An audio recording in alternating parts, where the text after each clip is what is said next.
National Weather Service in Nashville has issued a severe thunderstorm warning for central Robertson County in Middle Tennessee, west central Sumner County in Middle Tennessee, north central Davidson County in Middle Tennessee, until 5:30 p.m. Central Daylight Time.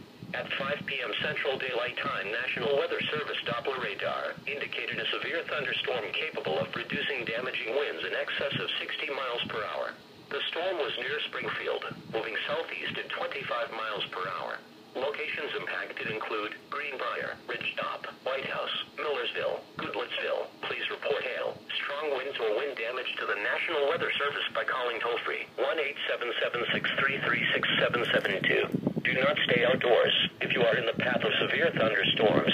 A severe thunderstorm watch remains in effect until 8 p.m. Thursday evening for central Tennessee.